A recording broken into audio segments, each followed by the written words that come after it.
folks, to another edition of RSF Radio. I'm your host, Joe Monday, and I have a very special guest today. You definitely know who he is. Majin Obama, what's good, man? How you doing, bro? It's early morning. I thought I would be groggier than I am, but I'm good this morning. A lot of time differences split between where we are right now. Afternoon for you, early morning for me. Brick got me up early. He was jumping on my chest, licking my face.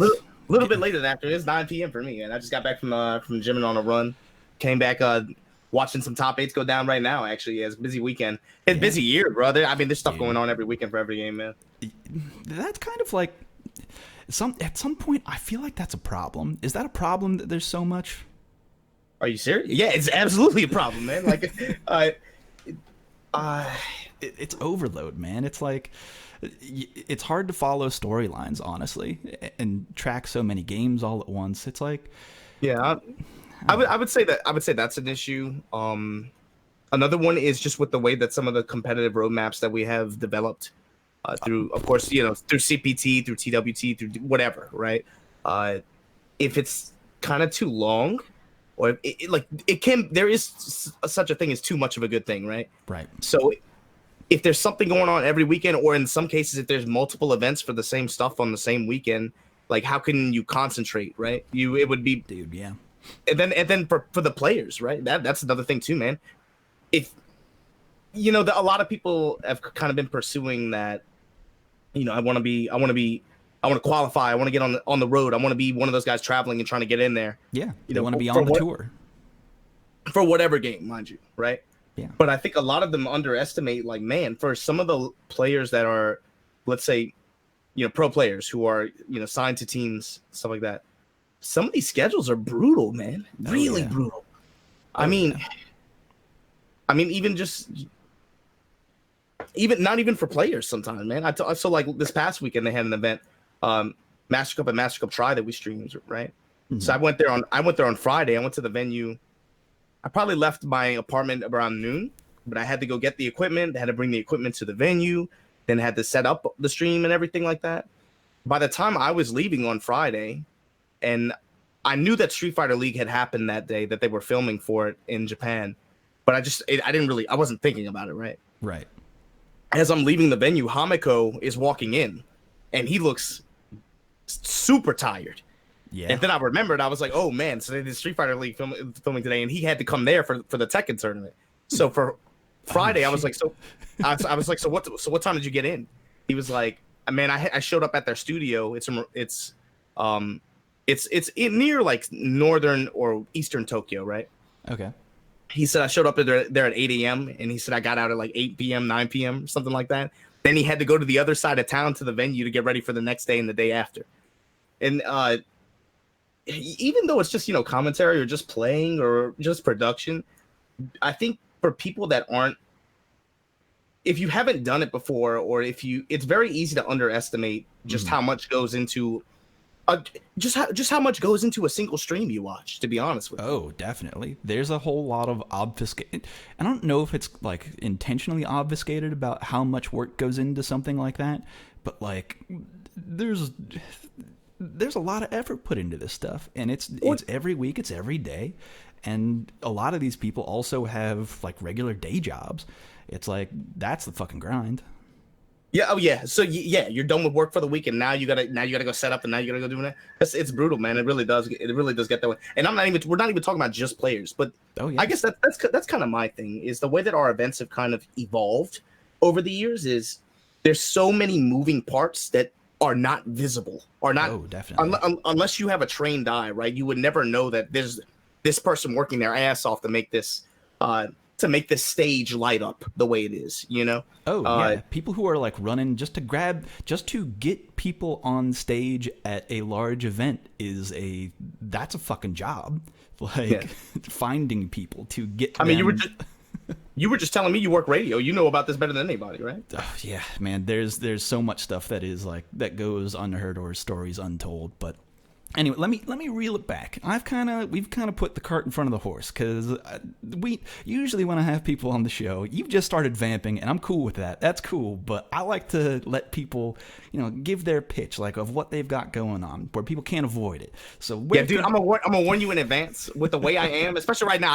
I told you I just went for a run. I got a protein shake in me. I'm wide awake. It's 9 p.m. You gotta rein me in. You're the guy driving the carriage, right? No, you gotta keep me in line. I'm gonna put my hooks into you, and you're gonna take me to the energy work, because I got a dog licking my face, and then, like, that's all I got. I just got. This is your show, baby. This is your show. I'm here for you.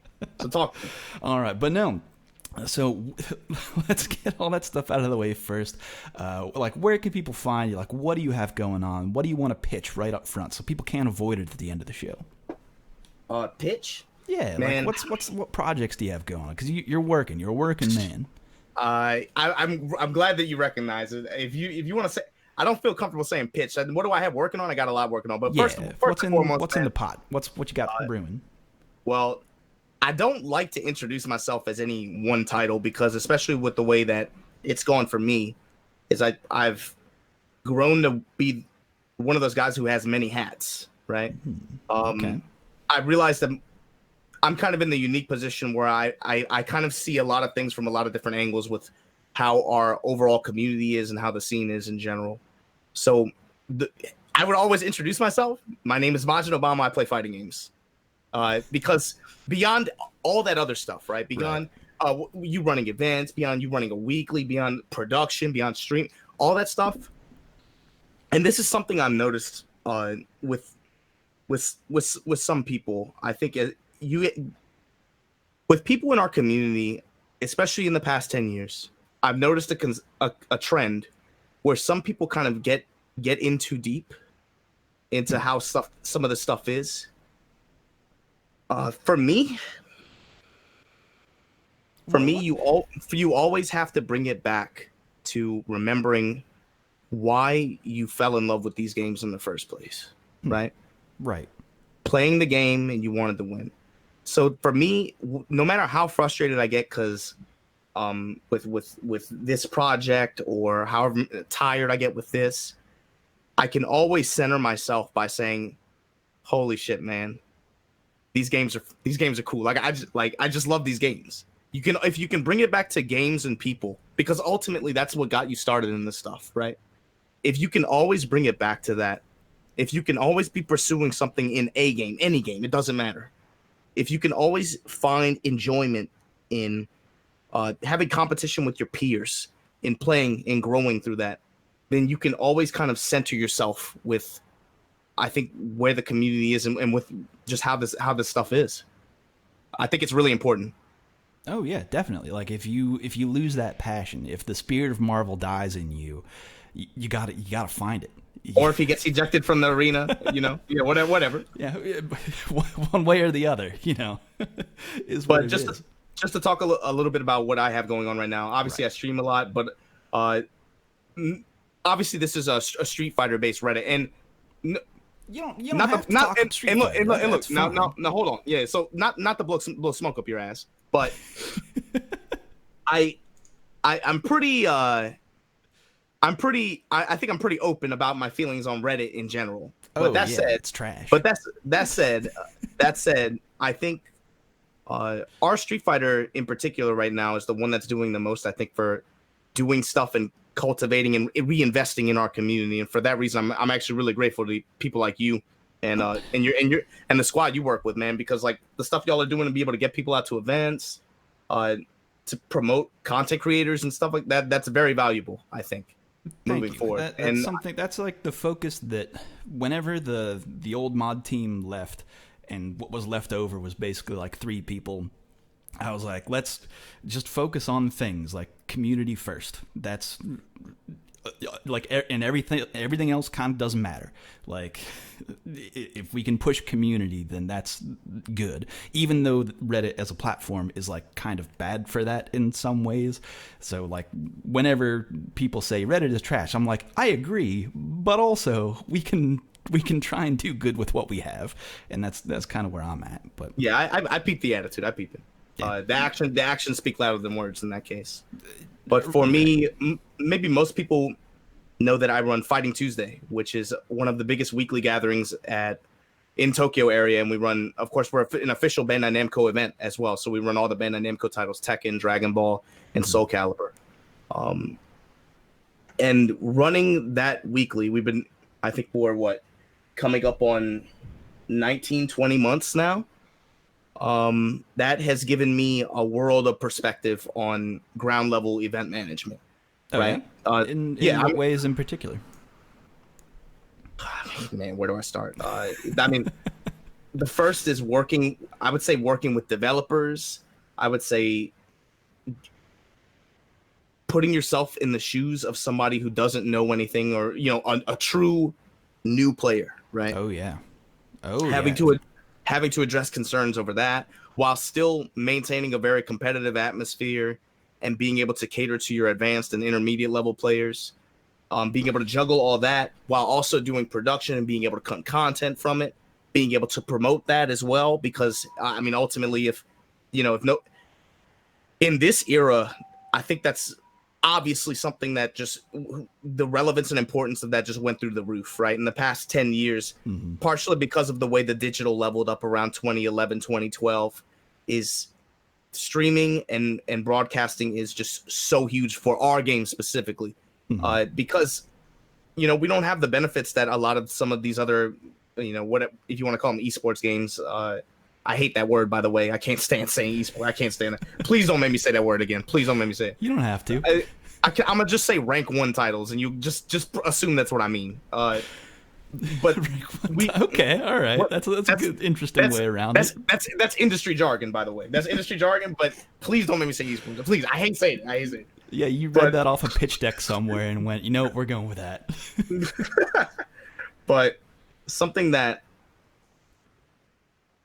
that I had to think a lot more about was, specifically how to work with developers, how to cooperate, rather, how to have compliance with what they want, and also still deliver on the community level. Obviously Japan is an arcade-based community, right, traditionally. And even though I think for most of the older players here, especially, they can see the writing on the wall. I don't think arcades will be around maybe at least for fighting games. Right. I don't think they'll be around in 5 to 10 years even here, to be honest with you. I think that there's something to that, because it looked to me like, I don't know, they're not as packed with fighting games. They still have them, of course, but the focus has turned into different types of arcade games, at least in Japan. But then you'll also have places that are just like, here's like a small arcade that has a little bit of fighting games. But even then, it's like, at least what I saw when I was in Japan, it was like not a lot. They weren't as packed as you might expect them to be. Well, for sure. And I guess what I'm getting at is one of the big reasons why is because of, I think, developer direction, right? The trend right now is, most devs, they're not even releasing their games for that platform anymore, or at least not at first anyway. It's definitely lost a little bit of... Kind of nuts that, like, Arcade Edition, the game came out way before there was an arcade cabinet. And I was like, that's kind of fucked up, but all right. That's just... But the thing is, that's just one example of what I'm talking about, right? Yeah. You got to remember, like, Dragon Ball, no arcade version. BB Tag came out on console before it had an arcade version. Then the arcade version is just awful, right? They're just not even fun to play. And then Sam Show, same thing. KOF 14, same thing. There's a consistent trend that's developing. And I think the moral here, or like what the takeaway is, I think developers are kind of, I think they're done with the platform. Me personally, that's what I think. That might not be the case, maybe not, I don't know, but I get that feeling. They're not prioritizing it anymore. Even Tekken right now, Tekken, they updated for season 2, but season 3 just came out. I don't know or think there's any plans to update it, to be honest with you, which says a lot. When your arcade legacy games are no longer in arcades. Oh yeah, Tekken's a huge arcade legacy game. That's like where people played Tekken. That's what I think of when I think arcades. Yeah, and Street Fighter is no different, obviously, like you mentioned. The arcade version in particular is kind of had a negative reception, I think, just because of both the way net play is and the way it feels. it's weird, right?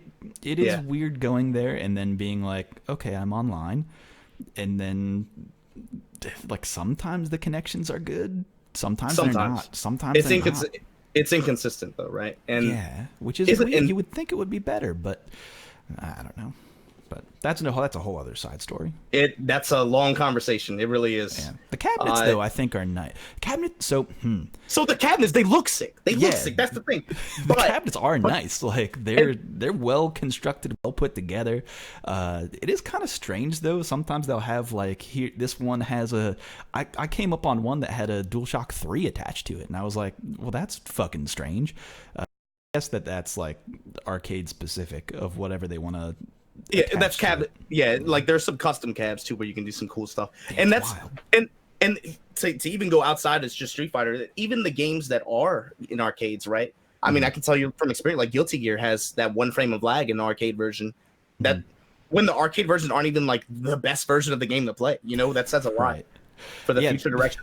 Yeah, that like reminds me of a couple of Evos ago where players were setting where you could the change manual lag. Yeah, the manual input. insert manual lag because it was what they were used to, and then it's like, okay, well, fucking whatever, man, live your best life, I suppose. I'm gonna be honest with you. I set that shit to 0 every fucking time. There's no way in hell I'm putting intentionally input delay. But Yeah. but that like there's a growing. The point is like there's a growing trend to where that platform I think has lost. It obviously lost prominence, but I don't even think it'll be around in 5 to 10 years. And that's for a lot of reasons. Consumption tax has risen here. Obviously, the rise of mobile games. It's just it's difficult for that game type to have success now, I think. Yeah, but then like so you're thinking there might be more of a focus on the local communities and working with developers on that. Well, yeah, specifically what my angle was. Although arcades are they're certainly on their way out. I still value and I love that environment because you put a coin in and with something on the line, even if it's a dollar or however 90 something cents, whatever.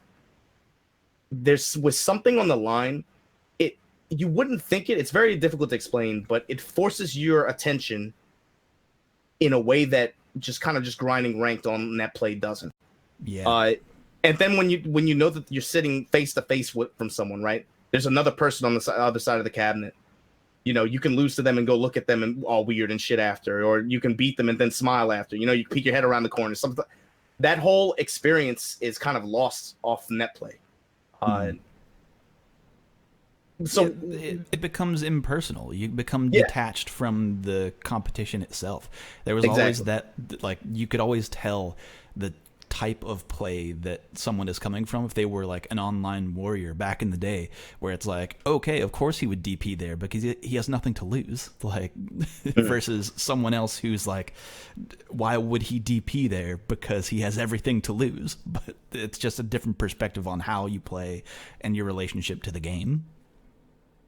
So that's all to say for Fighting Tuesday. What that means is my goal with that weekly is to create the kind of environment where we can take the best aspects from that arcade gaming experience without necessarily taking the bad parts, and be able to create an environment where people of all levels can come and play and pursue their own adventures through these games. Whether that to be rise to the top of the world or be able to beat their best friend.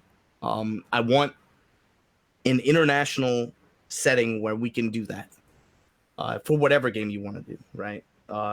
That's something that I'm working on developing a little bit more. I got a lot of ideas on how to make it better, but for numbers and attendance, our event does quite well. For the Bandai Namco titles, has been doing really, really well.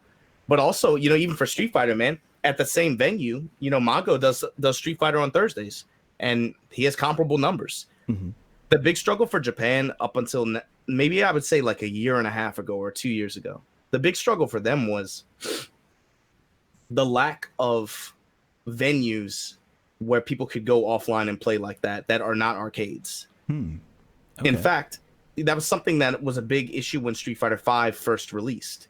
If you remember, the reason why is because there was really in Tokyo, there was only like a couple places to really go play like that. Other than that, you had to go net play. And man, I mean, net play for Street Fighter V year one was kind of rough, if you remember correctly. Yeah, even in places like Japan where the internet is good, yeah, it's still rough. It's still rough. Like, you still have, like, the way that the game is coded makes it bad. And that's probably the part of the conversation you want to say for the Say-Jam episode, right? I would imagine. Nah, listen, we've talked about how, and specifically why the netcode is bad. Like, I had do you know Weed? WYDD on Twitter, Loic. Yes, yeah. I've had him on the show, and we've ran through the gamut of reasons why the netcode is bad. We know it's bad. That is covered territory, my friend. But I digress. Let's get into because you said something earlier I think it's actually really interesting that a lot of people don't think about, but I see it all the time coming from like a community perspective on things, is how do you create a venue? How do you create a culture that cultivates good, strong players who know what they're doing, but also is receptive to new players, because they have to sit at the same table, but you have to serve them different meals. It's totally different that way. What kind of issues are you running into at your venue with that, or how do you see that? Well, with that, that's never been. I don't think that's one of our issues. No? Okay, cool. In fact, I mean the biggest thing about that is, and this goes for any weekly, this goes for any local, any event like that. Somebody has to put the event on. Somebody has to put the scene on their back, right? Mm-hmm. Yeah, you have to, and even if it's just like time. Maybe it's not place or resources. Well, time is a resource, right? Mm-hmm. It depends. Somebody has to be willing to put that on their back, though. So for us, I mean, the cool thing is players are so motivated in all regards. So you're saying it's about everyone has to sit at the same table, and that's true. The way you arrange the meals is a little bit different. So for us, for example, we have setups where only beginners play, and we run a tournament every week so that the advanced players can get their own level, they get their own competitive experience, right? Every week they get that rep in of what it's like to play in a tournament, whether they want to play a new character, experiment. You know, it's not so serious, right? And then for the new players, they get also that experience, that same experience, right? The ability to just kind of sit down and feel what it's like to play with something on the line, right? If I lose this match, I'm out. Mm-hmm. That kind of feeling. So. Well, let me. To add on to that, in addition to having just your free play set and your tournament and your ability for anybody to sit down with anybody, but then also kind of arrange them based on levels, that's kind of common, I think, with the JP scene on offline setups, right? Mm-hmm. But the other thing is we have community leaders that step up, and that's and look, Joe, this is super important. Like I said, somebody has to be willing to push stuff on their back. Oh yeah, Jonah is a local Tekken player. He's he's a really good Nina player, right? Okay. He was coming to our event week in, week out. He just wanted to grind. But he said, "Hey man, well actually, I approached him and I was like, hey man, you come in every week. Do you want to set up a side stream or something like that?"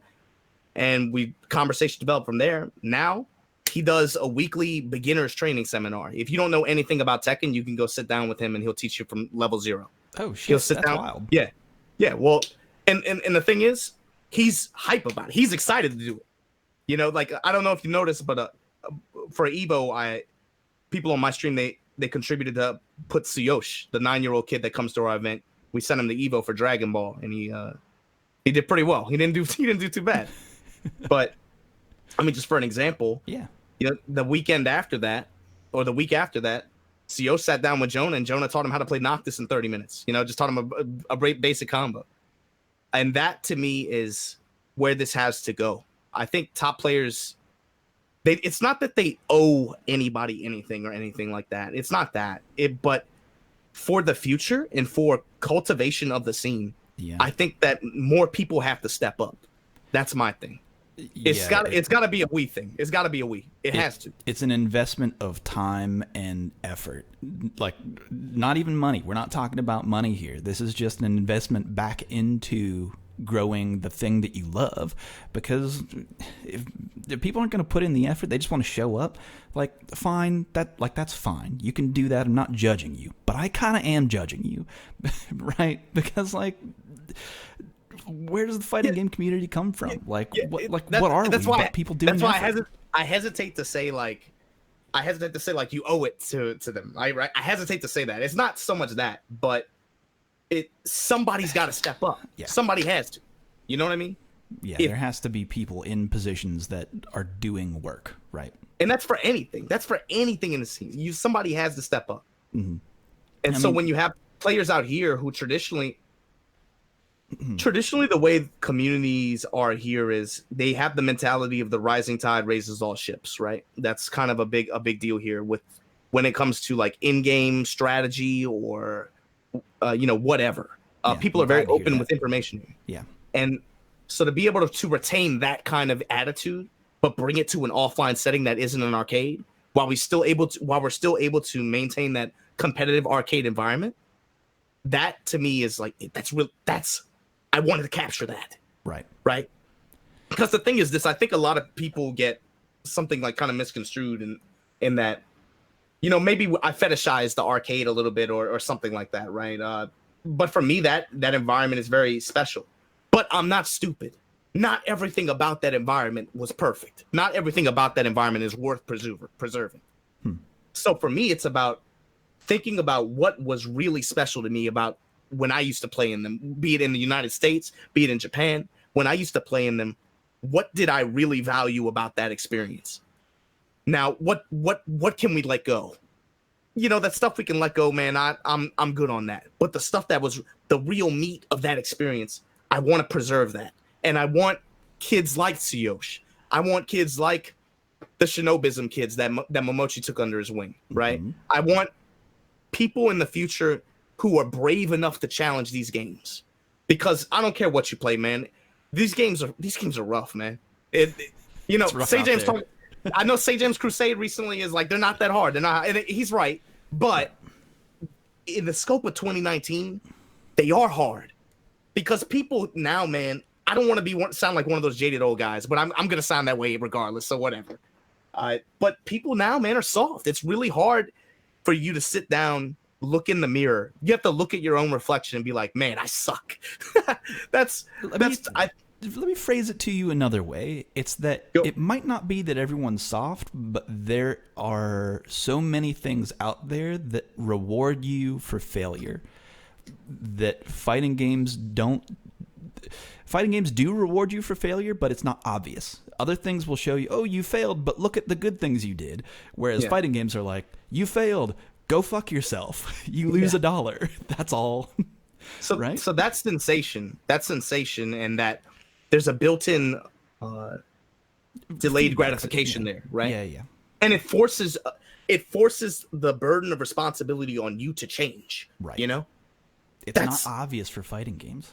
Yeah, it's not obvious. It's not obvious. And it's also not, I just think, not easy. It's not easy to sell that to, a 13-year-old kid on the street now when he could just go home and play Fortnite, or he could just, spend $300 on gacha games or some shit like that.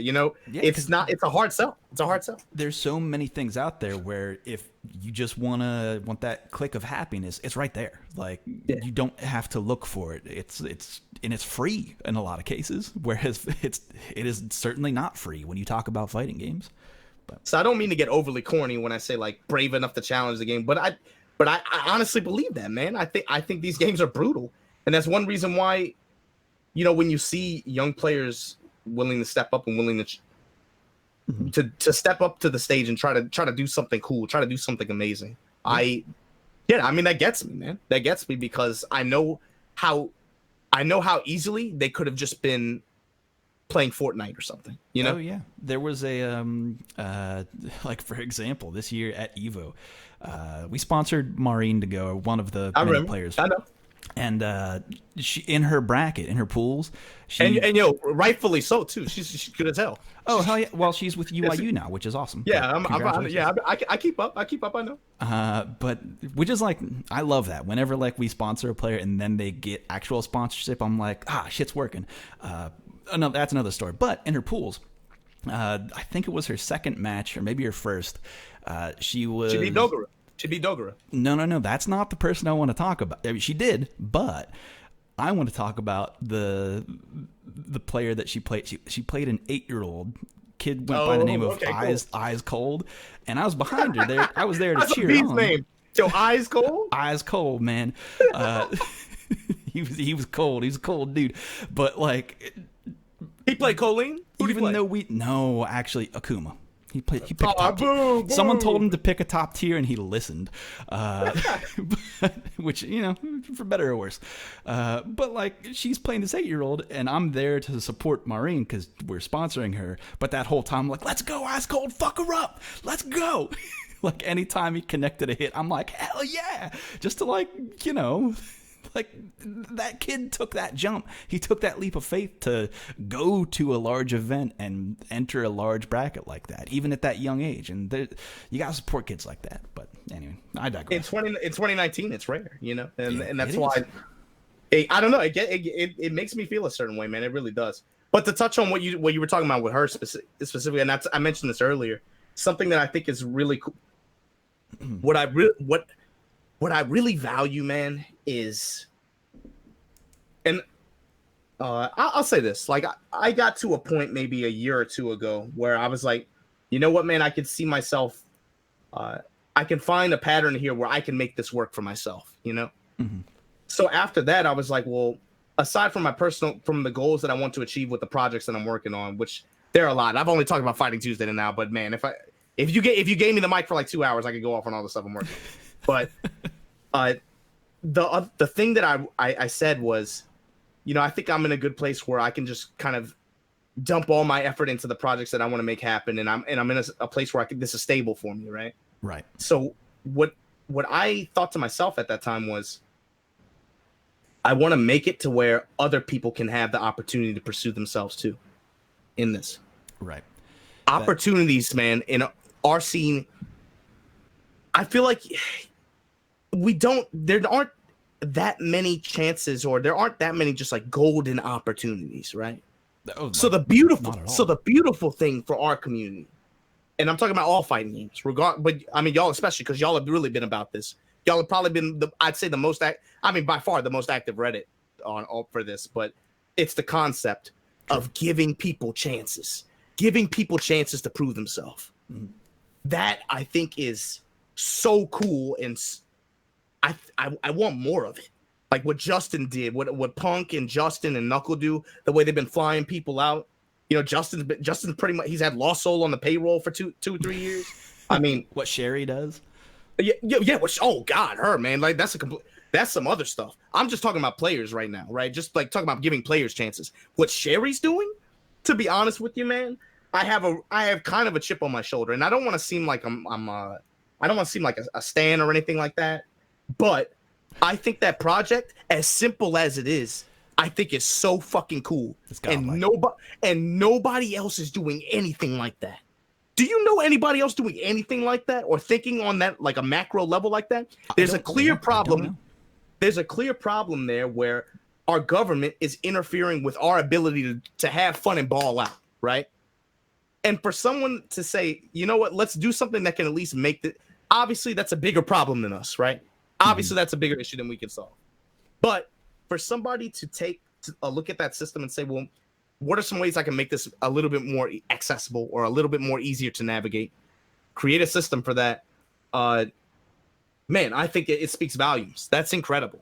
And I think it's a shame. I think it's a shame, man, that like, that you see this esports award shit, man. It happens every year, right? All this bullshit circle jerk shit with the same 6-7 people. Yeah, I mean, it's all it is just shaking hands at business cards, right, man? It's how many of them ever talk? Rank 1 gaming awards, excuse me. Exactly. Yeah. I mean, how many of them like even know about something like this? This is especially the fact that a player did that. A player did that. Just a person within the community said, there is a problem here. Let me talk to a lawyer to figure out how to make this easier. Is anybody else doing that shit? Like, probably not. Probably not. I think that it's We need more shit like that. We need more people thinking on that level. More people willing to reinvest, make their own contribution to the community like that. I'm not saying that you owe it or anything like that, but the fact that we probably need more people doing stuff like that. We need more people being active and thinking about stuff like that on a macro level, because and opportunities are everything, man. They really are. And getting those stories out there too. It's like, have I seen large gaming outlets tell that story, tell Sherry's story, tell Ars Lanash's story? Maybe they have. I haven't. To be fair, I haven't seen it. I've seen Ars Lanash on ESPN. ESPN, I think, discussed him a little bit. I think he had a brief interview with Kenny Omega after the Evo Japan win, and then after the Evo win, I think he got a bigger highlight. But I mean, here's the thing. Especially with the discussion of, rank 1 ecosystem and stuff like that versus fighting games, right? You have to understand where we kind of stand. We're so small in comparison. Yeah. And there's a lot of reasons why, right? Yeah. Our ecosystem is smaller in comparison. It's not as simple as, we don't play on PC or this reason or that reason. It's a compound issue, right? There's multiple issues at play here. The way our games are made, right? JP Devs, most of our games are made by JP Devs, and JP Devs are notoriously in the post 2005-6, they're not the most woke when it comes to thinking forward and to taking risks and to trying new things and innovation. And that's holding us back in a lot of ways, right? The net play conversation, that's just one example of that. That's just a large example, mind you, but that's just one case of that. Right. I mean, that's a deep conversation. That's a 20-minute, 30-minute episode all on its own. But yeah, of how they've refused to adapt to that at all in any way, or listen to any other developers from any other regions who are like, listen, this rollback netcode is good. Just check this out, man. I'll tell you what, Joe. I watched something recently that really, really just captured this idea. Mm-hmm. Do you know about Final Fantasy 14? Are you a Final Fantasy fan? I am. I'm actually playing through 8 right now. It got that re-release, and I was like, "What? You know what, man? A lot of people shit on that game, but I am that knight in shining armor that will defend its honor. I think 8's pretty good. Discs, you ain't fucking with 4 discs, man. Final Fantasy 8, bro. You got a problem with Final Fantasy 8? You got a problem with me? Fuck off. 4 discs, you ain't touching that game, man. Nah, but I was a fan back. By the way, kind of an aside, but have you heard the theory of the fan theory of Squall dies? Yeah, Squall is dead. That's some game FAQ stuff, man. I can't rock with that. I can't rock. I've approached it this time being like, what if that were true? Cut that shit out, man. Yeah, it's just fun to think about. Where I haven't played that game since I played it originally back in the day when it was released. But man, it's been nice going back to that game. I think that even 15 got man, that game's good. So the reason why I brought Final Fantasy up is because recently I watched a no-clip documentary, and there's maybe some people listening that have watched it already, so they know what I'm gonna say. Even if you have zero interest in Final Fantasy or games like that or anything like that, please go watch this documentary. It's so sick. It's bananas. It's no-clip Final Fantasy 14 doc. Yeah, and it's a Danny O'Dwyer joint over there. Yep, it's incredible. It's a really, really well done documentary. Something that Yoshi P talks about in that documentary, right?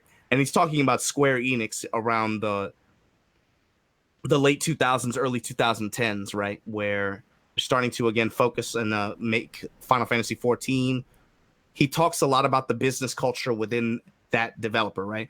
We're in an era where the JP devs in general have definitely declined in influence, right? Mm-hmm. Square, I think, is only really starting to make a strong comeback. Capcom in general has done really well, right? Monster Hunter, DMC, they have hits. RE2, man, they've had hits, but there was definitely a gulf for a while where it seemed like they were kind of lost, right? Yeah.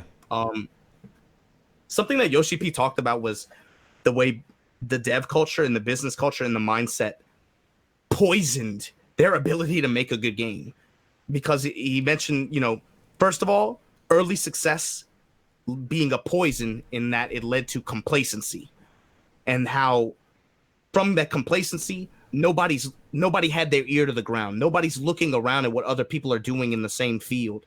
Can you imagine releasing an MMO that in 2012 and you don't know anything about WoW? That's your main competitor. How can you not know that? It's an incredible documentary, and he breaks down a lot of reasons why Square struggled at that time. But I think a lot of the things that he talks about, you could probably copy and paste that, and it relates to all the other JP devs too. You know, like it's been a hard learning experience for them in the past, like let's say 8-ish years, or however long it's been, where they've been resting on their laurels for years, and I think they're just coming around to it now. And I should hope so. With fighting games, you know, a lot of that I think holds back the scene. It does. That's a lot of that complacency and not willing to innovate, not willing to try new things, not willing to keep your ear to the ground, not willing to shoot for the moon and try to integrate some of these some ideas into the game that people have been asking for and that other games have. That's kind of held us back. That's definitely something that limits our ecosystem, if you will. And then, we talk about the PC stuff. I mean, the devs are kind of responsible for that too, right? If the PC ports were a little bit better, if they were able to address some issues that we would naturally have with that. Now, I'm not saying we'll ever hit the level where, open bracket tournament on PC. I mean, that's a logistics nightmare. But to be fair, Joe, in Japan, they've been running Tekken tournaments on PC for the past 2-3 years. Yeah, that part's fascinating. Like having, not without its hiccups, mind you, not without its hiccups, but right, it stays on schedule and they run it. Well, I'm not saying it's easy. I'm not saying it's not a logistics nightmare. I'm sure it is. Yeah, but a major issue there is like hardware support, right? Obviously, yeah. That's going to be the main takeaway, right? Remember when Wednesday Night Fights had the Alienware partnership and they had that computer, and they would play like one match an hour because everybody would get their, they couldn't get their sticks to work, right? Yeah, hold on. Let me update the drivers here. Hold on. Yeah. There's inherent issues with that. My point is, the devs aren't doing enough. Just like end sentence, the devs aren't doing enough. They're not doing what they need to do to put the games in position to be able to develop better. So a lot of that falls on the shoulders of the community, right? We have to be able to.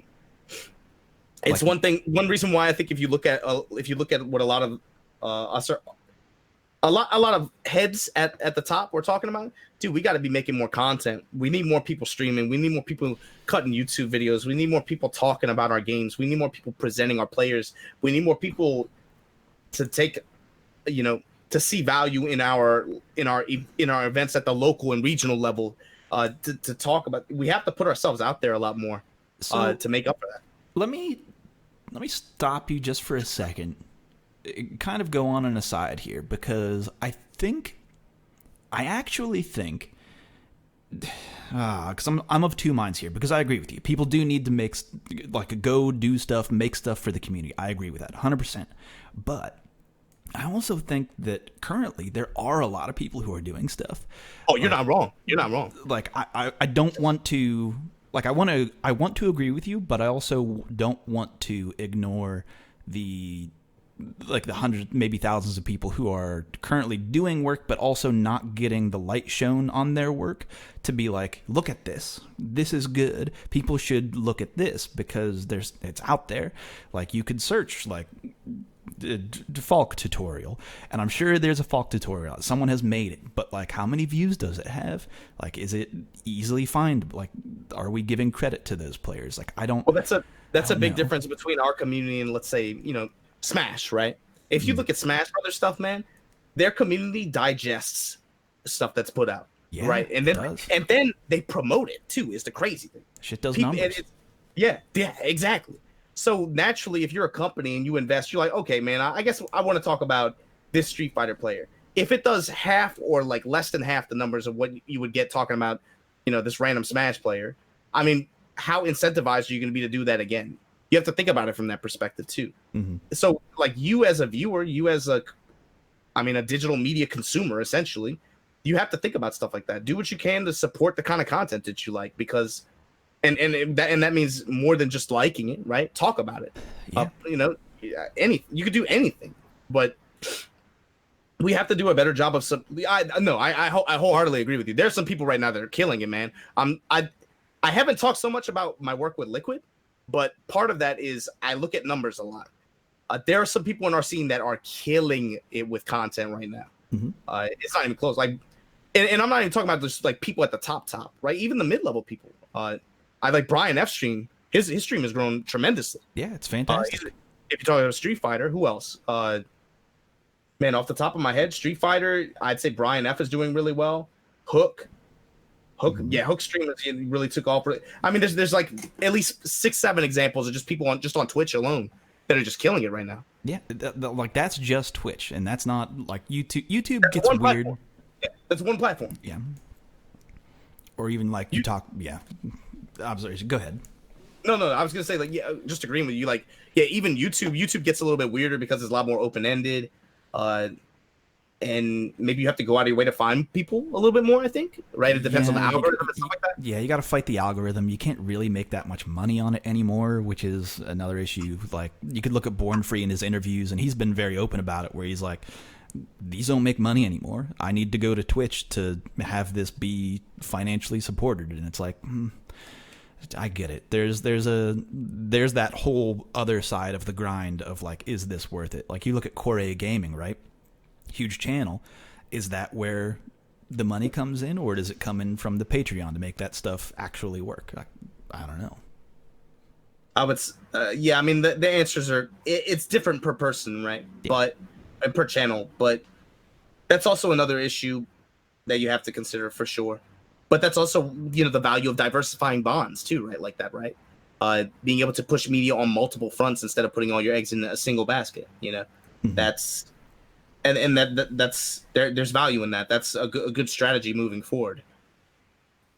All right, but anyway, I mean, yo, man, we just went like freestyle, just talk shit for like 40 minutes, man. Yeah, just like I gotta get back on track. Like, look, man, there was a track here. You got me on here. Don't just have me just shooting off in random directions. No, that's fine, because you did say something earlier. Speaking of players putting effort in their community, I want to talk about Momochi, because like that's a dude who actually created saw a basic need of where players go to play. Let me have my dojo. Let me have this, and then work in that angle and putting effort into that, building players up. That's an incredible piece of work that I don't necessarily know if it gets a lot of coverage over here. I don't know if there's a lot of people stateside that know the effort that has gone into that. And from your side of things, what's that been like? In my opinion, I think. Now I'm gonna start off with this, right? So I hate Makoto. I hate her. Okay. Momochi won SBO with Makoto, right? So it takes a lot for me to praise a Makoto player. You understand? It takes a lot. But Momochi for sure is one of the players, especially, I mean, late Street Fighter 4 era in the Street Fighter 5. He is doing an insane. I mean, first of all, he has really, really strong reach. But the stuff he is doing for the community out here is highly valuable. That is a leader. You have to understand. I think, off the top of my head, him, Bonchan, and Mago, they run events. They run events. Fight Bus is fucking incredible. I wish that I could I wish it was easier for me to look at the stuff that he's been doing with that Fight Bus, because that shit is awesome. But with his tour, that's another example of just bringing the game to the people and making himself more accessible to the community, right? Because as a player, man, sometimes I can't say that if you play a first to 1 or a first to 2 with somebody that you're gonna get a lot better or something like that, right? True. But sometimes that contact experience is huge for opening that third eye. Like, oh man, the way I've been thinking about this game is completely wrong. I need to be looking at this. I need to be paying attention to this. sometimes contact experience with a top player or somebody that's very prominent like that, they have those moments, right? Momochi, Mago, and Bonchan not only do a lot to make themselves accessible and be able to create environments where people can come out and play, but they're also promoting opportunities for that, where somebody maybe who's trying to play, they're trying to develop, right? Having the ability to sit down and play a set with Bonchan, right? You might not have a lot of strong in-game takeaways or anything like that, at least not the first time. But then by playing against his style, right? A player might have that moment where they're like, man, the way I've been thinking about playing this game is completely wrong. I have to change. I can think about myself, as a player. I've definitely had moments where I played someone and it was like a catalyst. The defeat was so profound that I had to look so deeply inward and say, the way I think about this is completely wrong. From that, it forced an evolution in the way I think and the way I play. Definitely gotten my ass handed to me a couple times where it's like, why does it seem like every time I try to move forward, I get hit? There's a fucking reason. I'm the one that's wrong.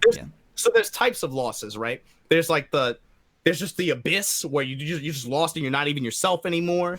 You're listening to My Chemical Romance and, there's razor blades on your arm, like all kind of stuff, right?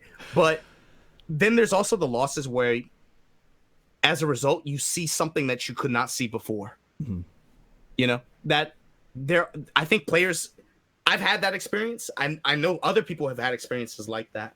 I don't think that's strange, Momochi, I would say Momochi, Mago, and Bonchan specifically are doing a lot of really good work out here. And it is unfortunate that a lot of the stuff that happens out here kind of gets glossed over, or at least now I think it's a little bit more out there thanks to people like FGC Translated, right? Because I'll tell you what, man, I've done some subbing and YouTube videos and having the sub for stuff like that.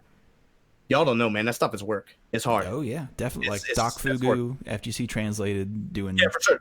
So much work just to get that information out there. Doc, High Fight, Giuna, people who put stuff out there for y'all, please give that stuff a look, because a lot of it is very worthwhile. And I think it's interesting. It's cool to read, I think, for the Western audience, because we can read and see what people are doing out here and get a sense for maybe what we could be doing in the West, right? To kind of promote our communities, to be able to grow and develop them, right? Why don't we have more top players sitting down saying, hey, if you want to learn how to play this game, I'll sit down and teach you for 30 minutes. Although we do have services, right? We do have services like, whatever, like cross counter, whatever, training, stuff like that. But I feel like we need more, Yeah, you gotta be right there. Or like you look at something like Justin, where Justin goes to various locals. I think that's hugely valuable to everybody. That's an example. It's a very similar example to what like Bonchan is doing, or like James Chen doing local coverage. What does he call that? Where he like commentates over a local. Oh, locals around the world or whatever. Yeah, that's it. Yeah, that spotlight is a big deal, right? And the thing is, think about how happy that makes some people feel too. Oh yeah, like it's affirming. For some Latin American communities, like they get zero exposure. They have no platform to be able to show off their stuff and show off their talent for at least for a moment in time. For how talented they are too. There's so many strong players in LATAM that like just where's the coverage of that? Yeah, LATAM, Africa, the Middle East. Africa has good scenes too. That's crazy. It's all over the place. Stuff like that gives them a spotlight, even for a moment in time, I think is pretty valuable. Momochi, Bonchan, and Mago in particular, though, are very active here. They do a lot for the community, not just in terms of running locals and running events where players can come out, play, train, get that 1v1 access to top player talent, and improve. But then they're also packaging in that. Generally, they're doing it in a way that's visible, and that's important for JP Public, the non-gamers, right? The boomers and stuff. It's important for them to see that, because their natural image of what it means to be someone who plays games like that, they're going to naturally have a different image. But when you see the stuff that Momochi is doing, you see the stuff that Bonchan is doing, that's professional. You know, like that's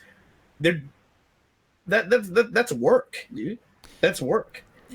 It's funny that you would phrase it of what Momochi does is professional, where the government might not agree with you on that, which is an interesting aside, because he just had a run-in with the JSU licensing, the Japan first ranking gaming.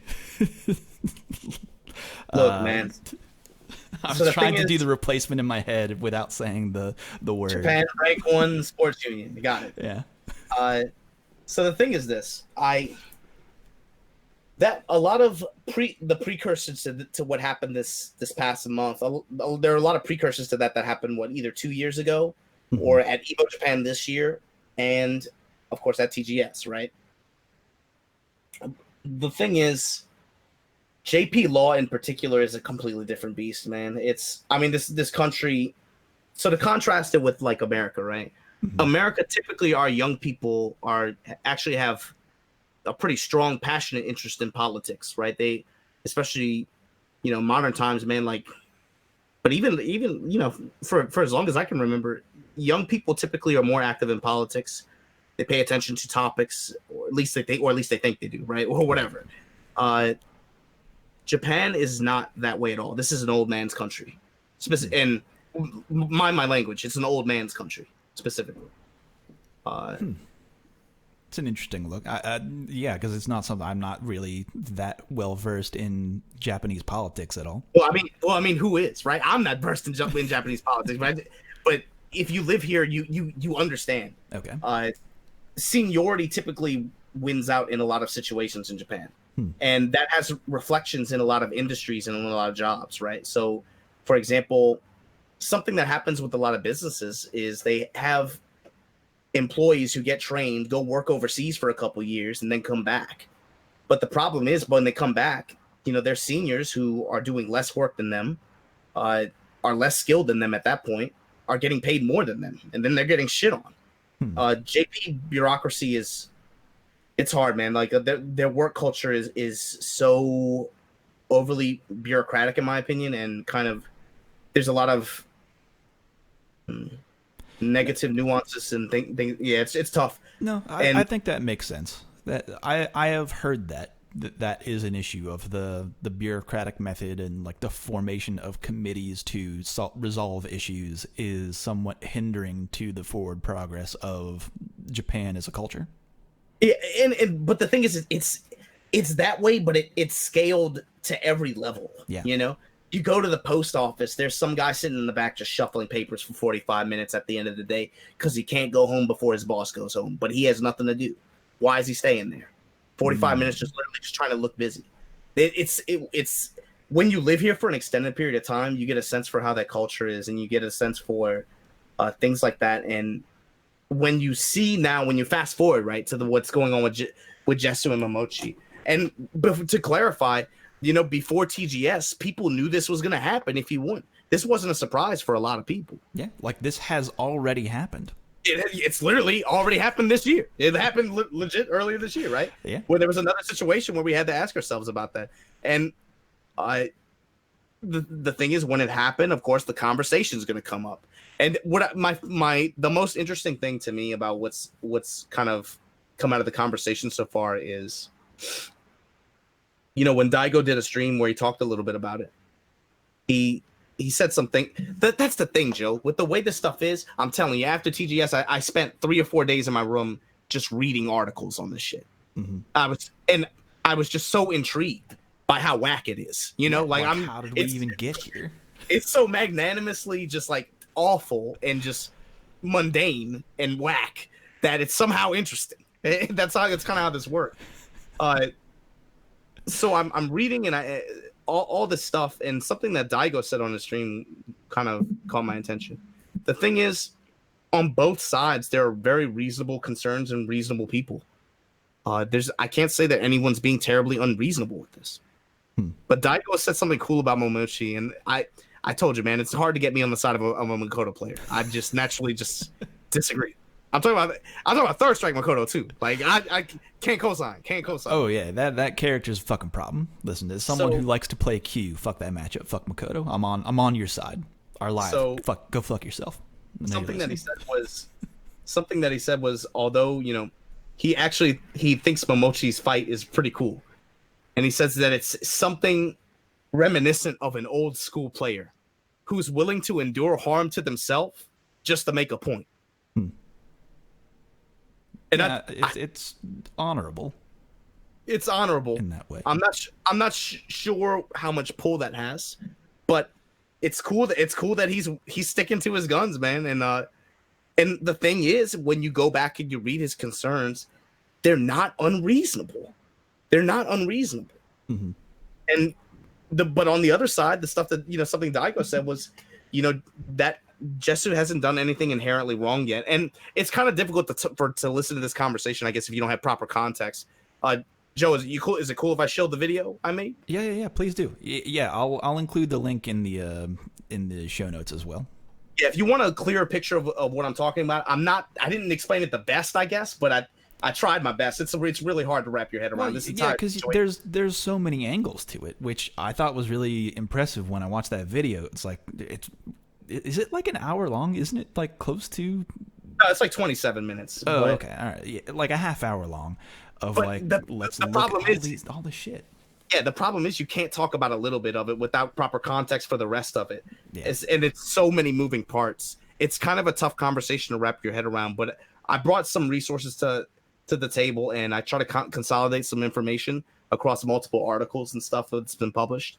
If you want to check it out, check out the Anime Illuminati YouTube and the link at the bottom. I talked about it maybe a couple days after reading some of those articles, and it's a lot, man, but it'll give you, I think, a little bit better perspective on trying to contextualize and understand what's going on out here. Yeah. And the thing with me was, especially reading all that stuff, is it gave me a completely new context for understanding why Japan is kind of so behind in terms of its event infrastructure compared to maybe other places, right?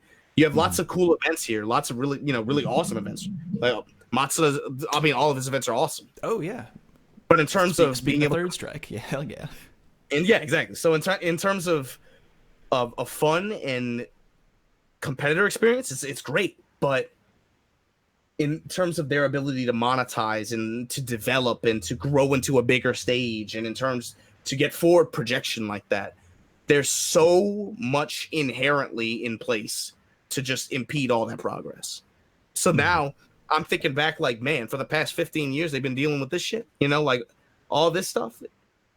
It's rough, man. It's I don't know. It could be easy from the outside to see that and say, yo, like, fuck off with this Jesu stuff.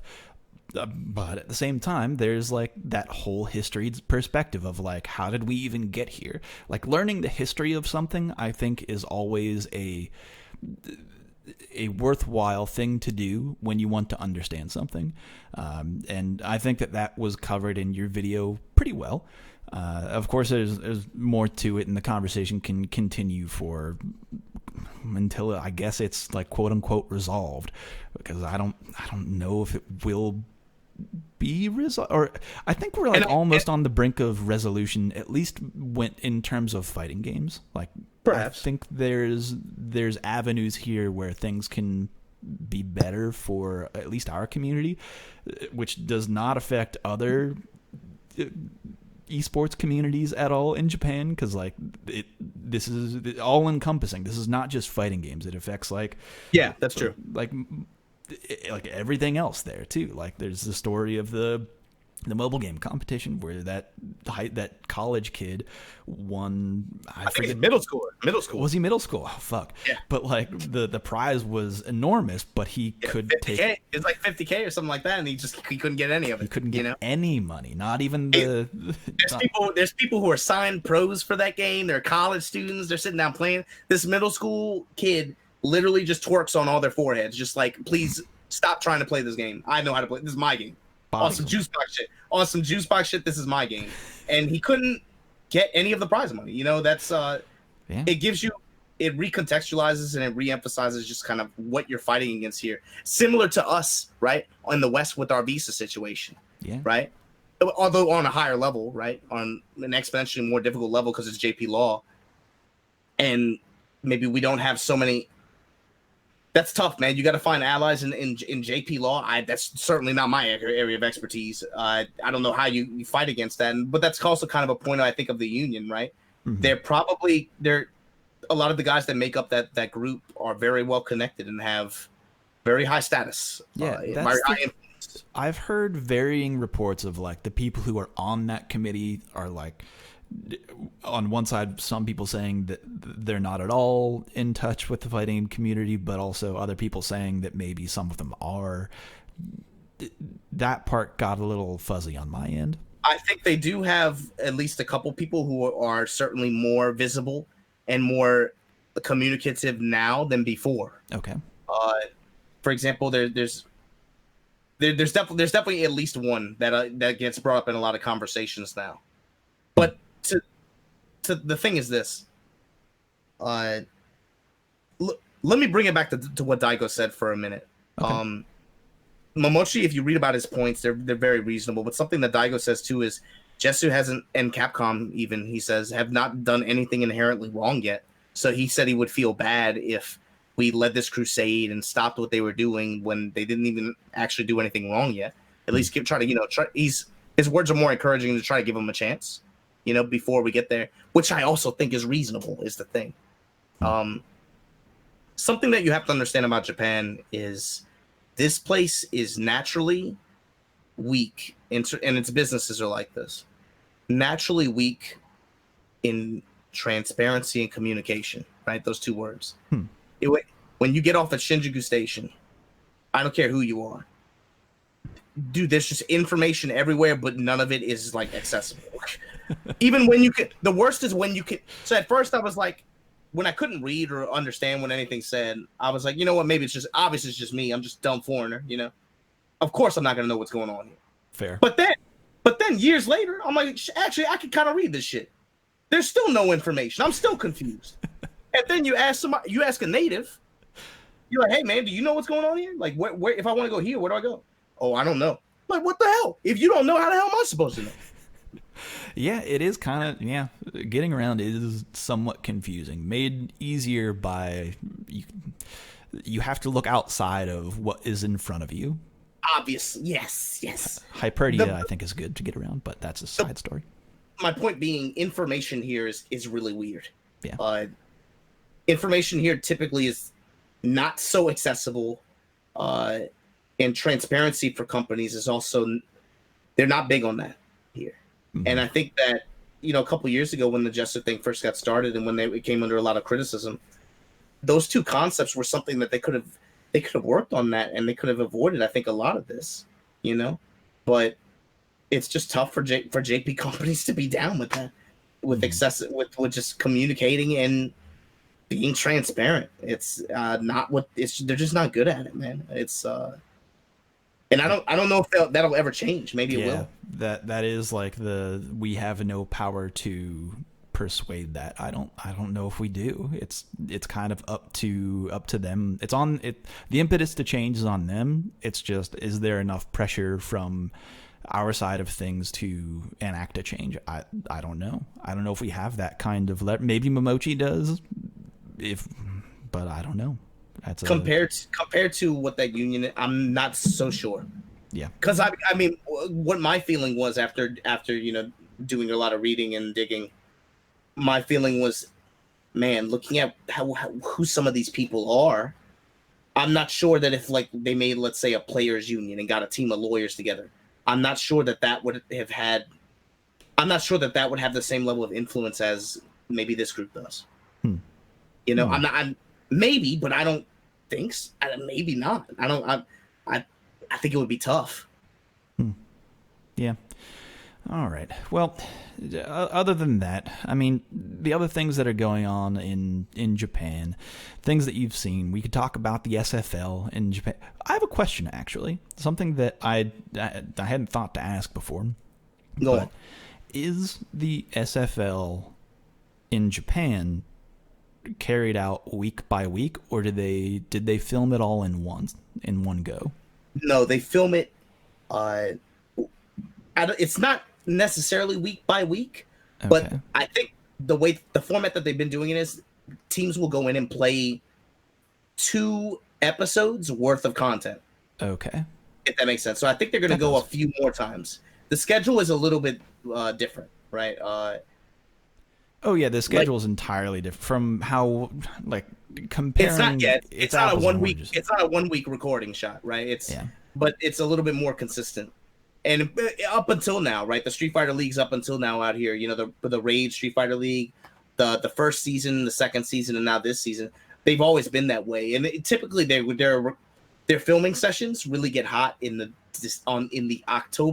September, October, November time period, which makes brutal schedules for the players. Man, imagine you got to go to the North American regional, you got to travel overseas Friday, Saturday, Sunday. You leave Monday morning, you get back on Tuesday because of the dateline. Wednesday, you got to play in the Street Fighter League. Thursday, Thursday, you got to head to the next place. Oh shit! That is brutal. We were talking about brutal schedules earlier, but that's a nut, and it's at the end of the season too, where you're like trying to play your best. That's how it was last year. And this year I think should be a little bit better because of the kind of filming schedule that they're using. But yeah, man, they've been going in, I think, usually 1 day a week so far, and they'll pretty much from 8 a.m. to 8 p.m. They go in early, and they usually get cut about, I'd say, I think the way it's going to end up is like 2 episodes worth of content per filming session. All right, that's cool. Because obviously it's much easier to get to a central location in Japan than it is in America. We're talking flights versus you ride the Shinkansen and you're there in like an hour. Yeah, obviously. And I think that's one reason why maybe the North American Street Fighter League is kind of so underwhelming in terms of scope, right? Just because of the resources that it would take to produce something maybe that complete or that like on par with that. Yeah. Probably in America, they probably needed a budget that maybe they didn't get. I don't know, right? We don't work for Capcom. We don't know. Right. But I would imagine it would be a lot more difficult for an American company to set something up like that, which probably resulted in them having to augment the way that the league is to try to do it this way.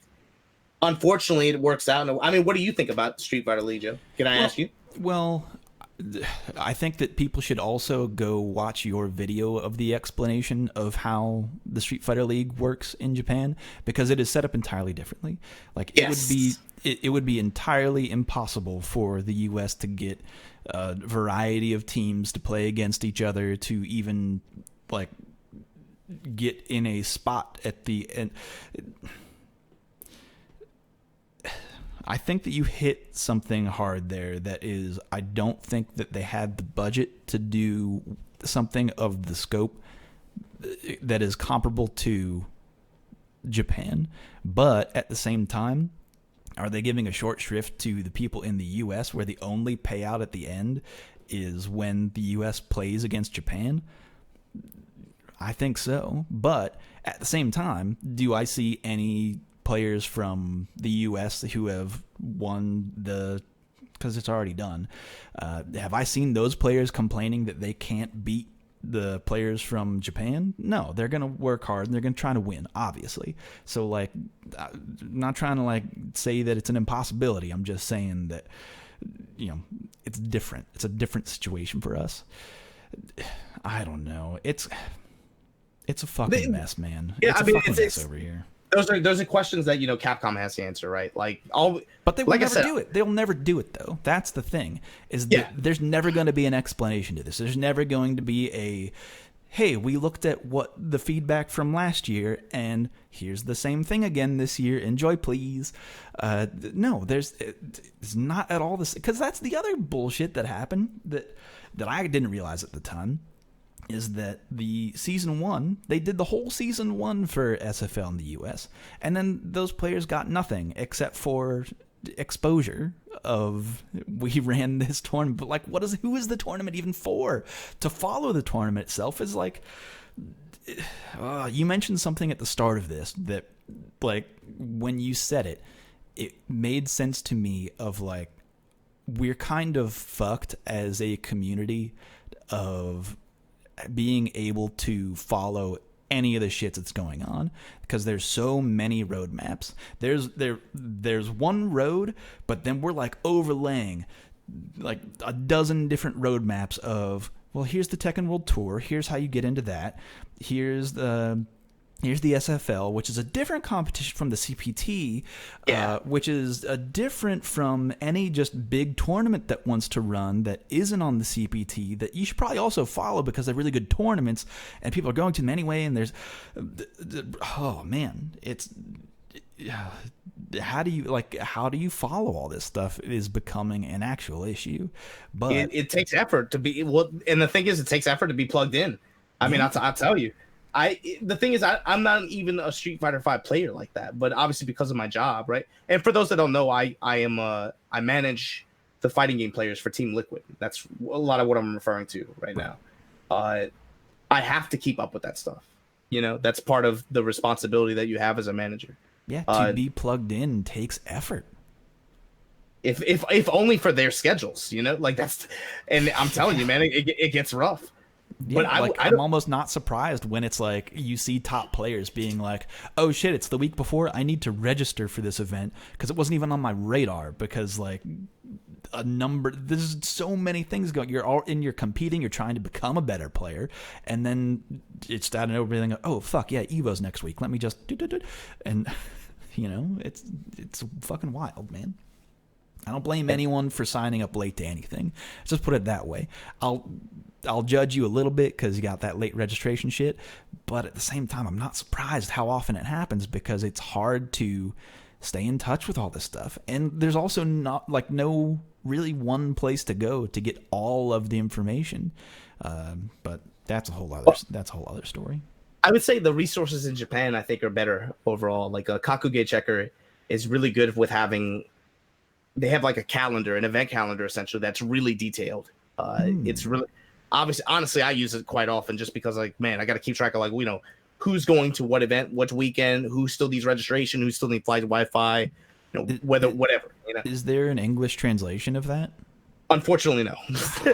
I was like, ooh, I could get good utility out of that, but it is very useful. Yeah. Fair enough. Yeah, because also, like, you have to work out travel. Not all the events are in Japan. You have to get flights out, and I don't know. That all sounds like a nightmare, but I don't know. But to get back to your question, though, how do I feel about the SFL is similar to how I feel about the SFL is similar to the discussion we had earlier about JP devs not willing to change, because I think that this is a program that is, the wheels are already turning, so much so that no one has stepped back from this and decided, let's change something here. Let's make this, like, who is this for? What is this for? It's more so like, the wheels in Japan have already spun, so let's just spin them on the US. Let's see what happens. And then that was it. And now we have what we have. And I think that it's great for the players who are involved. It's a good product for them. Yeah, sure. For sure. I think it's really easy for people to kind of misconstrue sometimes. I noticed that this happened a lot, like towards the end of Street Fighter 4 and in the Street Fighter 5, where if you're critical of Capcom, you get you're a hater or whatever, right? The thing that I think people need to realize is that for most of us, dude, we wouldn't be here without Capcom. Are you serious? Yeah. I'm a fucking fan. That's the worst part, is having to come to terms with some of this stuff, right? Like, or just like how to be critical of a thing without, because, you know, the internet's just so hyperbolic, man. It's hard to get a nuanced opinion out and consumed by people who just want to be angry. Because it's easy to just want to be angry by all this stuff, like even how the games are developed and what is in them. Like, true, yeah. You're not wrong. I don't know. And is that nuance being what developers are seeing, or are they just seeing the wave of hatred and then saying like, oh well, obviously we can't do any of this stuff because we'll be hit with this slapback from the community, when it's really just, it's more nuanced than that. And I feel like nuanced opinions are tough to get out because they're not popular. Maybe so. You're not gonna hit someone with a nuanced opinion. It's gonna get like thousands of retweets, right? It's just not gonna happen. It's just not how people are. So you don't get the same level of validation, I guess, right? Well, not even just validation, but like the spread of information, right?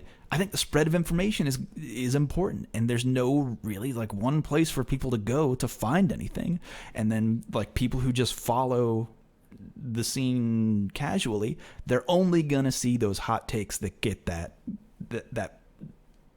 mass appeal of that hot anger, right? You're only like, I still have people coming to our Street Fighter being like, is it as bad as it was on release? I have no idea, because that's their only opinion of the game is what was shouted from the rooftops at launch. I still see that stuff.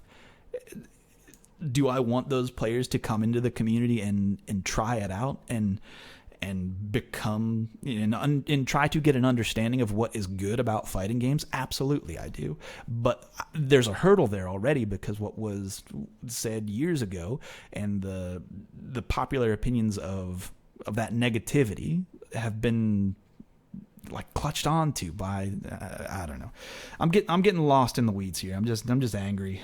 Just angry. But I don't know. I guess that's my opinion on the SFL.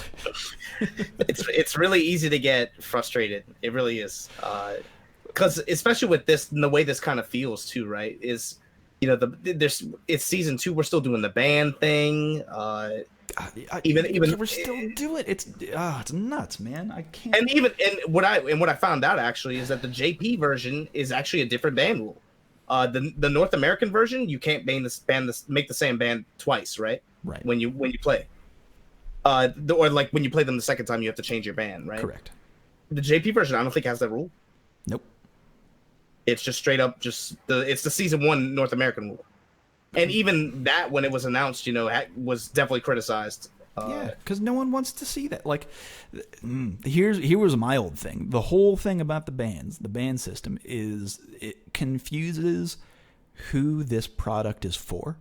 Because if you think, okay, if I'm trying to show the SFL to be consumed by people who are already invested in fighting games, it cuts those people off, because you're already not going to see top level play, which is what people want to see. So then you think, okay, maybe this is like a storytelling adaptation thing for people who are like maybe brand new, or maybe they can't, this is their first introduction to fighting games. But then like the production of the whole event doesn't seem to be geared towards them at all. So it's like, who I continually ask myself, who is this for? And maybe it's just this like huge masturbatory product from Capcom itself being like, fuck, we have a league. I don't know.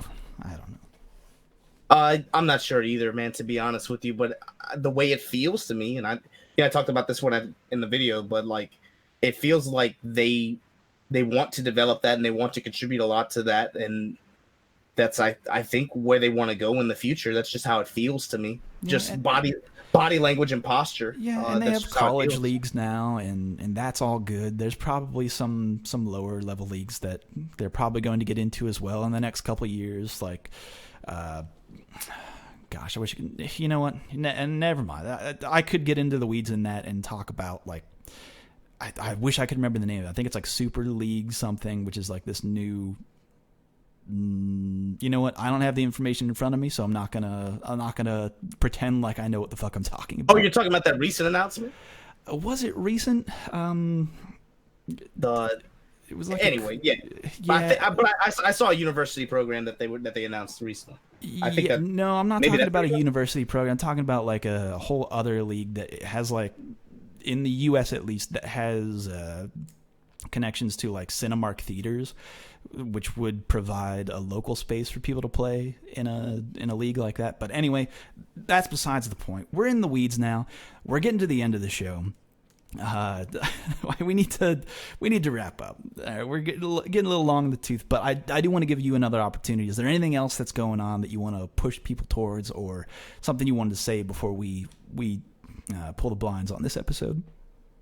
No, with me, man, it's just about, man, just whatever game you want to play, man, just keep playing, just keep playing, keep trying to get better, and then try to produce stuff, or just support the people that you think make really cool stuff. Yeah, have that passion. I think for fighting games, for us moving forward, a lot of it is going to fall on the backs of the people that play and the community. Mm-hmm. We have to build ourselves up. We have to invest in our own community, right? Because nobody else. I mean, you can keep waiting around for this magic, this being from the sky to just like descend and just, oh yeah, we're quote unquote rank 1 now or whatever, But I don't think that's how it works for us. No, I think we have to build up ourselves from the ground up in particular. I don't think it's going to do a lot for us to expect things to come down from, trickle down. It starts at the top and then maybe it reaches your local. The more I've paid attention and the more it's just not real. That shit is not real. Yeah. I think if you feel a certain way, if you think that your community should stand for certain values or stand for a certain idea, you have to take that to your local. You got to take that to your regional. You have to, let's work on our community from the ground up. Mm-hmm. We've somehow lost sight of all that. It's weird because the developers and all that stuff, they've given a platform that is raised above ground level. Like they're starting somewhere mid, and then people assume that will reach them down below, or no, we can't be focusing on that upper echelon. It has to be at ground level. Support the people that are playing the game. Full stop. Yeah. At least for me. No issues here. That's what we're looking at. That's what you have to do. If you want to see this stuff get bigger, or you want to see this stuff really get to a higher level, I think it's going to be on us at the ground level. We have to. You have to take that to.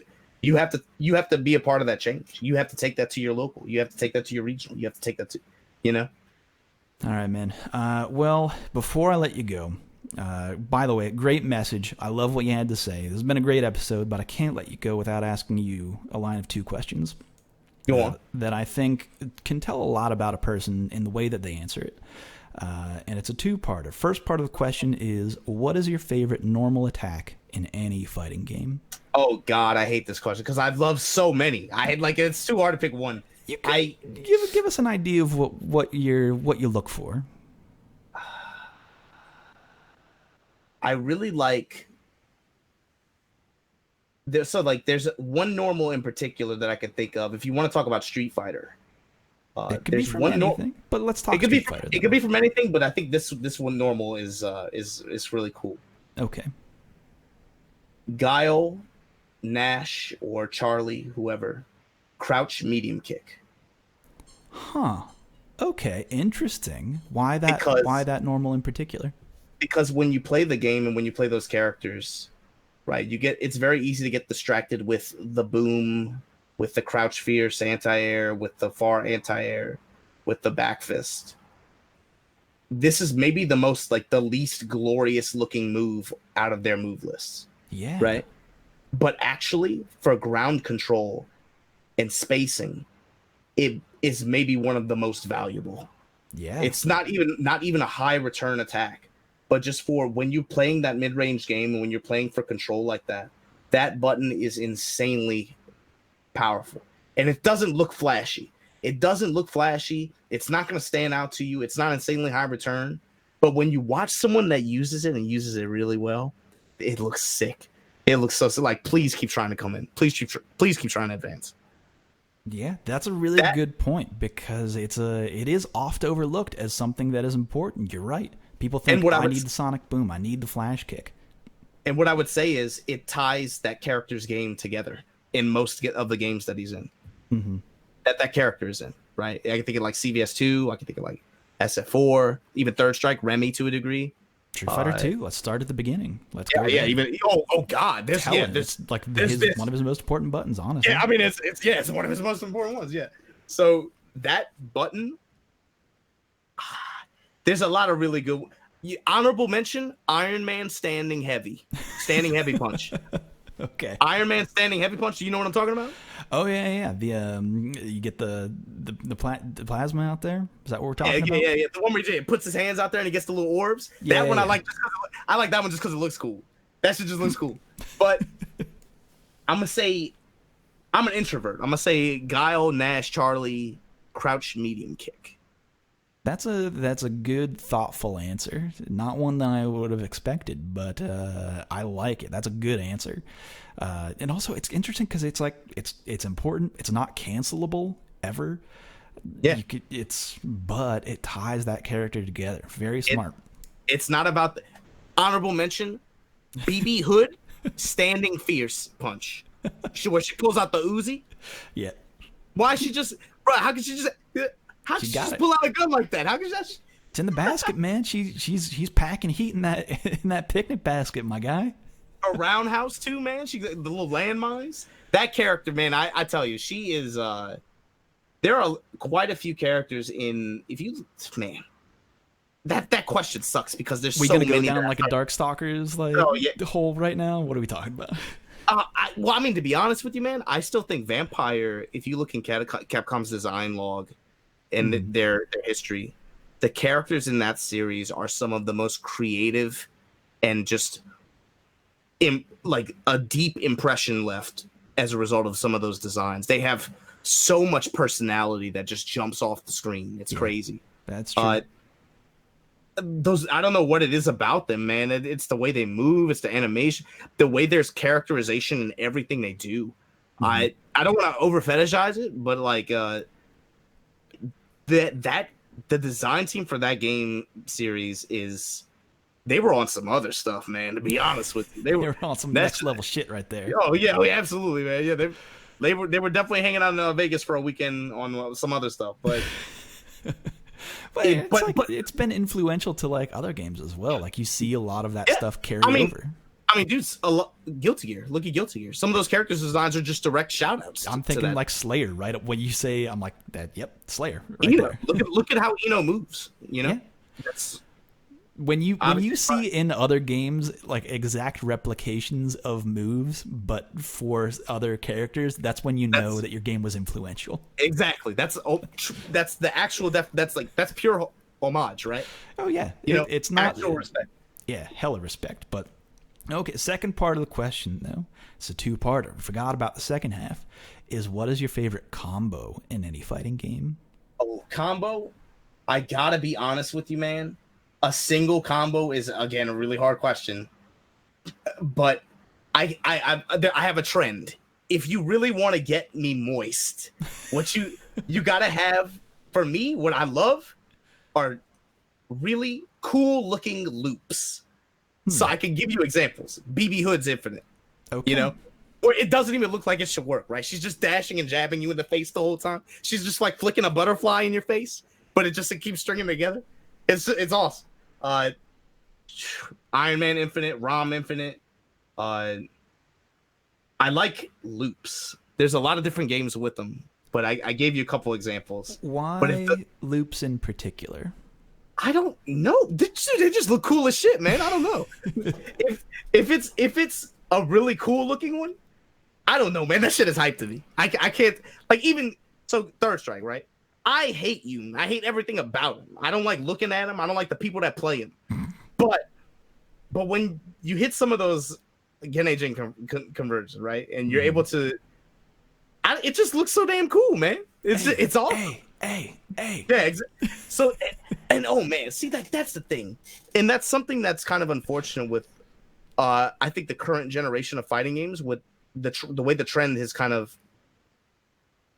The way I think is like execution and having hard things to pursue in the game. There's an interesting element to that. That's fun. And obviously a lot of games, kind of taking a step back in that regard, right? Execution is not nearly as prominent as it used to be. Yeah. But You remember Third Strike? Obviously, Genei-jin. We're saying A. We're chanting to somebody doing some really hard, loops. Yeah. Street Fighter 4, we're doing it to Balrog's forward throw. How do we go from doing it to some really hard shit to doing a throw? I want like loops back. I want some hard stuff. You know what? You actually raise a good prompt there, because this goes a little bit deeper. Because I feel like the people who are interested in fighting games, the Venn diagram of people who are fighting game players and musicians, or people who are like very deep into music, who are like musically talented people, is a big overlap in the circle. I feel like there's something to it to say that when you have loops, you have a repetitive, there's a rhythm to it. There's rhythmic elements to a loop. Right. It forces that mental metronome. You know what I mean? Yeah. It places that combo in your brain in a way that is separate from. It is almost separate from like what you are seeing on screen. Right. It is. You'll tie them together visually from what it is, but also like if I hear the Iron Man Infinite, just the buttons, I'll be like, okay, that's that. Or like, or the ROM Infinite, for example. It's like I know what the rhythm of that is, and there aren't very many rhythmic elements to the current games that we have, to be honest. Even with Marvel Infinite, I can't think of unfortunately, the only rhythmic element to Marvel Infinite that comes to mind is the Infinity web ball, Reality Stone. Reality Stone, web ball. But I mean, that was taken out of the game. But unfortunately, that's the only thing that comes to mind in terms of rhythmic elements. And you're also, unfortunately, man, that loop was so whack that it was somehow cool. Yeah, that was like a fun, dumb loop. It was so awful that I somehow enjoyed it. Web ball, Reality Stone, web ball, Reality Stone. But that's what I remember, right? It's lodged in my brain now. I never thought about it that way. That's what stuck with you. It's crazy that game, so much happened around it, and what sticks with like your memory of what the end game is. It could have been so many things, but for me too, when you say that game, the first thing I think about is Reality Stone. Because that was a very rhythmic element to that game. That game has great combos. That game's very fun. Like it has combos outside of that, but I don't feel like the combos that were popularized, or even like in current Marvel, I'm talking, not even like where we're at now. That's been patched out of the game. It's not even, you can't even do it. But even now, there aren't really rhythmic combos in that. It is, that is a weird thing to think about, that there really aren't that many. And maybe I should go on a deep dive on this, because now I'm thinking about like rhythmic combos in current fighting games, and I can't really think of any. Well, the thing is, now the games, with the way they're made, they're usually, if something like that comes up, what happens? Usually gets patched. You already answered that. Yeah, you fall out of the loop, and yeah. Oh well. All right. Well, that's a good answer to that question. That has got me thinking deeper than anticipated. But and the best part is, I can't even explain to you. I can't tell you what's a cool loop. I can't explain it. But if you see one, Yeah, like Guile loop. Guile has loops. He has boom loops. But I can't. Yeah, that's an example. But I'm not tied to it in any way. Why is it I'm not attached to Guile loops the way that I am with like Genei-jin? And perhaps nostalgia does have a factor in that. Perhaps. But when you know what goes into them, and I think the Guile loops in 5 aren't that easy, right? I'd say or even like medium. I would say medium to advanced level difficulty, right, for 5. But I don't know. It's just not. It just doesn't hit me the same way. Yeah, we've got orb loops too. Like those, I think, are a little bit cooler. Those are tough. Those are tough to do. Not easy. You got to do the releases on them. It's well, we'll dive into that maybe at a later date. Anyway, that's a show, folks. We've been talking for way too long. It's a little bit longer episode, but I think you guys will enjoy it. Before we let you go, though, Majin Obama, where can people find you on the internet? Follow my Twitter, 2DJazz, or, I stream on Twitch at Majin Obama, twitch.tv/Majin Obama. Come through, say what's up. All right, That's man. it. All right, and be sure to check out Fighting Tuesdays. Yeah, for sure, man. We've been doing a lot of work on the YouTube, trying to cut a lot more content, and also player focused stuff too. And even if it's not Street Fighter players, a lot of these are people that play some other games, but they're prominent faces. You'll know them. Yeah, they're doing work. We're trying to do we got some other stuff on our plates coming up soon too that should be on the lookout for. All right, man. But also, I want to invite, man. Stop just watching the event. Come on out. Come on out. Save your goddamn money. Come out to an event out here. Let's shit. Hell yeah. You got Co-op Cup. There's so many events that happen throughout the year out here. Save up your money and come out yourself. Co-op Cup would be. I got to make it out to a Co-op Cup eventually. Judgment Day just happened a couple weeks ago. It's the start of the year. It's one of the best tournaments there is, but unfortunately, this year it is not start of the year. Oh shit! They changed the date. So usually up for the past 3 years, something like that. It's been held at a venue early in the year in January. This year, unfortunately, it had a schedule change. Okay. So Matsuda-san usually runs Toshinsai, which is an arcade-based Taito sponsored event. Right. Which they run like Guilty Gear, Blaze Blue, all the arcade-based games, KOF, etc. So what he did this year was he said he's going to run Co-op Cup in May alongside that event. And it works because there's 2 halls in that venue. One hall they use for Toshinsai, the adjacent hall they can use for another event. They usually just bring in cabinets and run something else. So for this past year, Beat Tribe is traditionally the national championships for Virtua Fighter, right? In Japan. So this past year at Toshinsai, he ran Beat Tribe in the adjacent hall. This upcoming year, they're going to actually run Co-op Cup in that adjacent hall instead. Wow. Okay. I didn't realize they had changed it to May. Interesting. Yeah, and look, to be fair, that's kind of unfortunate because I liked it being in January actually because it was in that off season, right, where there's no CPT, there's none of the tours are active except for maybe Dragon Ball. There's really nothing going on. Exactly. So everybody focuses on that one thing, right? It resets the year. Oh, beans. But now, to touch on what you were saying earlier about the schedule, right? Now it happens in May. You're a month, 2 months deep in the CPT by this point. Month in the TWT. It's going to be happening alongside another big event. It loses a little bit of that magnifying glass that maybe it had before, right? Which I'm disappointed in. But then you have to think about it from the TO perspective. Yeah. Maybe this was their best shot at being able to get a venue at maybe saving some costs on venue, right? Maybe he can think about the logistics of it. It's not just from my perspective. I don't really matter as a spectator, really. It's at least in terms of that kind of decision. But all right, man, that's a show. I apologize, man. I'm a super scatterbrain. I appreciate that's fun. I just didn't expect to hear this like new topic to talk about this late in the show, but here we are. Well, I'm happy to do it because I fucking love Co-op Cup. But anyway, folks, you can find me at Super Joe Monday on Twitter.com or at RedditSF, or just hop on our Street Fighter to see what's going on. As always, rate and review on wherever you listen to podcasts. Don't forget about the tournaments on Mondays and Fridays, and that's going to be an episode, folks. Until next time, take care.